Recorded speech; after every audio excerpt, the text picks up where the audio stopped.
Halo Introvert, menurut happierhuman.com ada 19 jenis insecurities yang orang kebanyakan alamin. Ada di sini.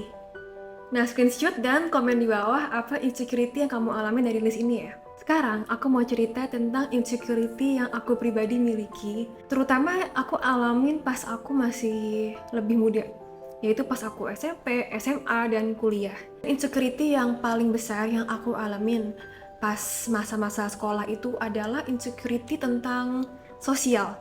Jadi aku bener-bener insecure sama skill sosialisasi aku. Di sini aku screenshotin profil IG aku pas dulu masih sekolah tuh kayak gini lah kurang lebih.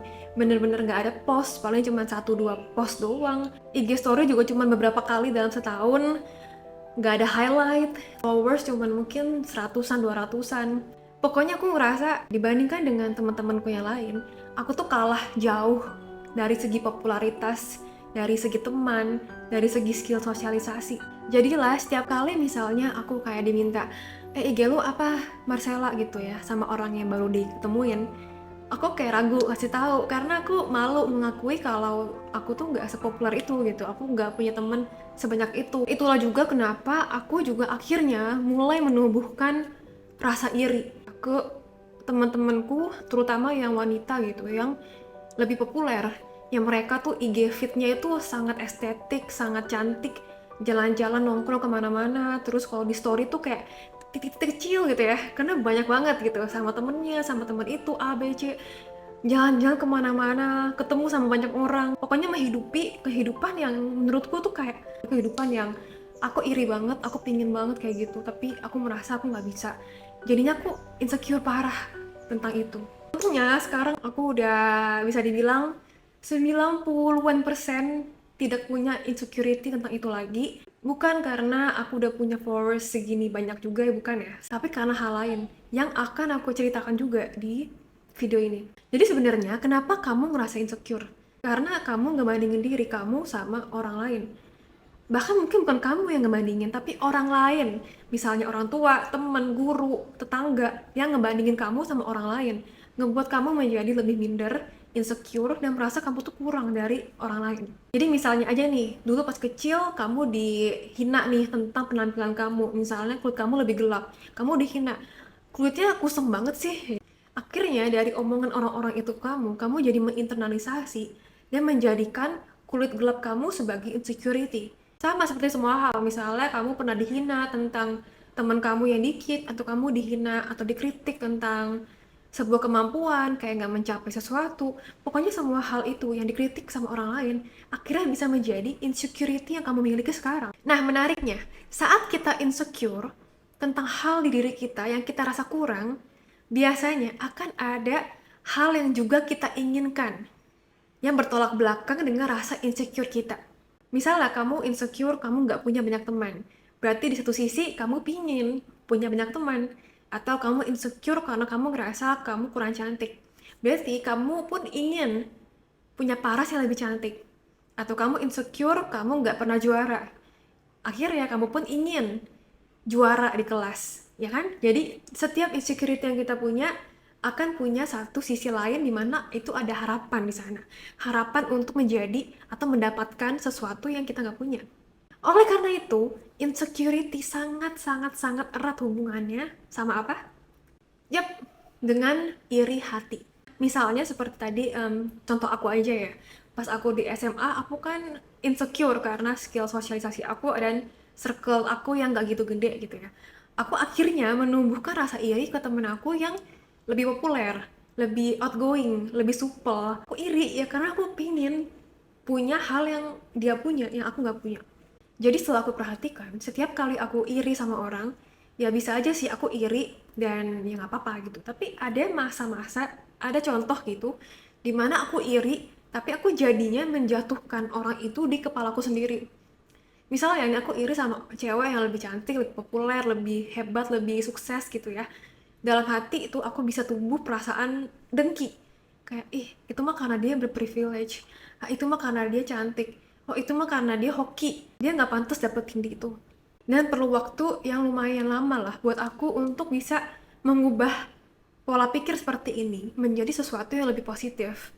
Yang aku akan jelaskan dalam 3 step 4 sih, tapi 3 lah, oke. 3 step yang nanti aku akan jelaskan. Mungkin kamu akan bertanya, oh berarti perasaan insecure dan perasaan iri itu perasaan yang buruk dong? Jawabannya adalah enggak buruk. Semua perasaan, mau itu perasaan positif seperti gembira, ceria, bahagia, bersyukur, ataupun perasaan negatif seperti marah, sedih, insecure, ataupun iri, sebenarnya perasaan itu nggak ada yang buruk. Semua perasaan itu adalah pesan yang ingin disampaikan oleh tubuh kamu ke diri kamu sendiri. Jadi perasaan insecure dan iri ini ingin memberikan kamu pesan kalau ada sesuatu yang kamu inginkan di hidup kamu tapi belum kamu dapatkan. Ada 3 step yang bisa kamu lakukan untuk mengatasi rasa insecure dan iri hati, yaitu tanya, tanya, dan aksi. Kamu punya teman namanya Diana, dan kamu kayak merasa insecure setiap kali kamu ketemu dia atau lihat dia di sosmed. Kamu ngerasa, Diana ini tuh orangnya sukses banget gitu, hidupnya kayak perfect, bisnis yang besar, rumahnya besar, punya keluarga yang ideal. Kamu tuh kayak merasa insecure banget, kayak gak ada apa-apanya lah dibandingkan sama Diana itu. Jangan lupa kalau perasaan insecure ini adalah sebuah pesan, dan kita harus menafsirkan pesan itu. Oke, berarti apapun yang dimiliki oleh Diana, kamu ingin di hidup kamu. Tapi sekarang coba kita mulai step pertama, yaitu adalah tanya.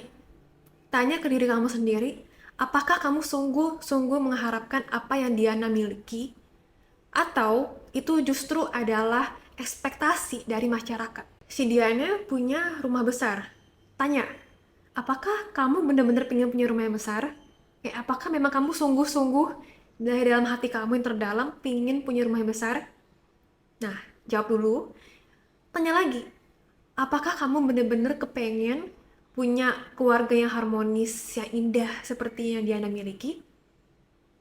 Jawab juga dengan jujur. Semua jawaban ini usahakan jawab dari hati kamu yang terdalam, bukan dari ekspektasi masyarakat ya. Oke, karena kadang-kadang kita jadi sadar pas kita nanya ke diri kita sendiri, ternyata jangan-jangan itu bukan apa yang aku inginkan, tapi apa yang masyarakat harapkan. Itulah kenapa step pertama ini penting banget.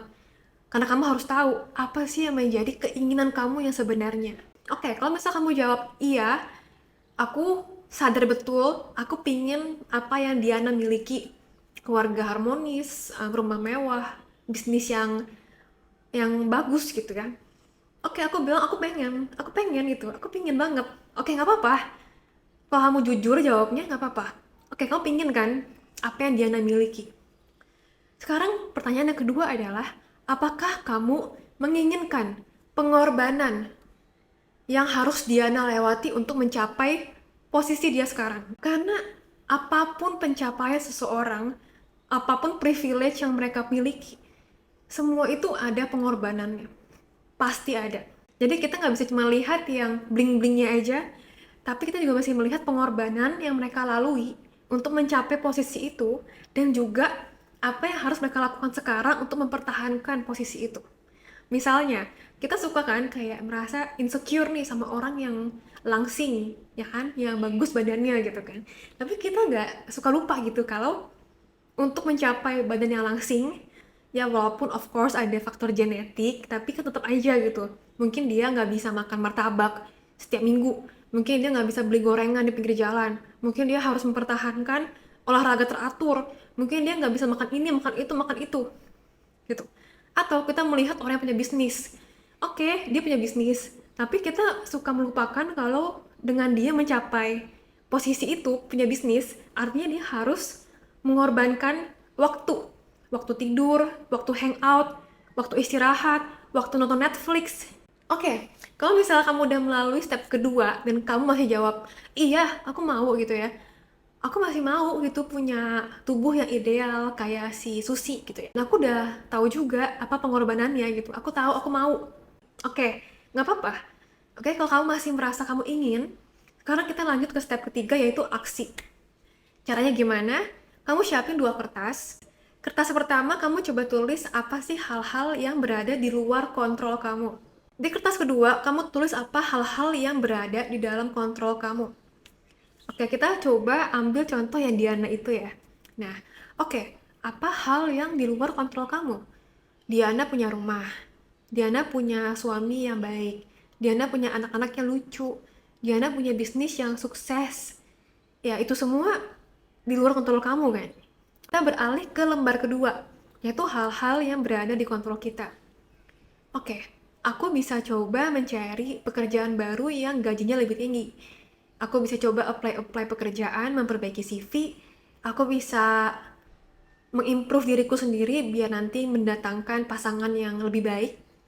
Aku bisa meningkatkan skill biar aku bisa nanti buat bisnis gitu. Aku bisa ikut course-course bisnis biar aku bisa menambah ilmu tentang bisnis. Aku bisa mulai bisnis sekarang juga sih sebenarnya. Aku bisa freelance, aku bisa side hustle dengan skillku yang aku punya sekarang. Aku bisa mulai menabung, berinvestasi biar nanti aku bisa beli rumah. Lakukan 3 step ini, kamu udah bisa mengarahkan insecurity yang kamu punya, apapun itu, mengarah ke sesuatu hal yang lebih positif, yang lebih ada aksinya dibandingkan cuman berlarut dalam kesedihan, kemurungan gitu ya.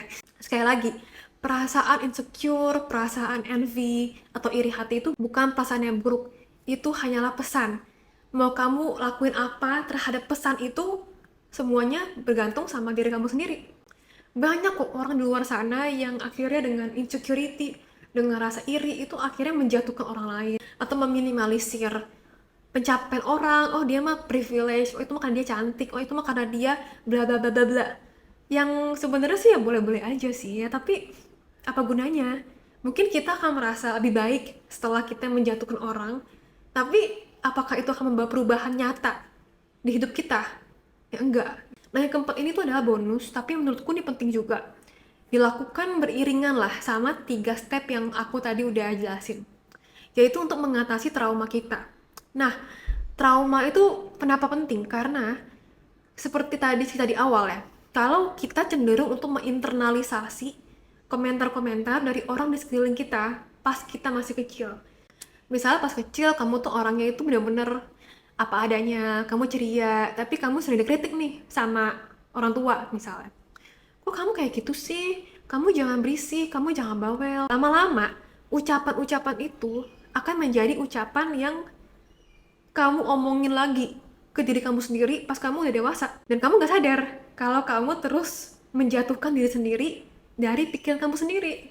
Tapi langkah-langkah untuk mengatasi trauma mungkin akan kepanjangan ya di video ini. Jadi tunggu video lain ya. Mungkin aku akan bahas trauma lebih dalam lah di video lain. Oke?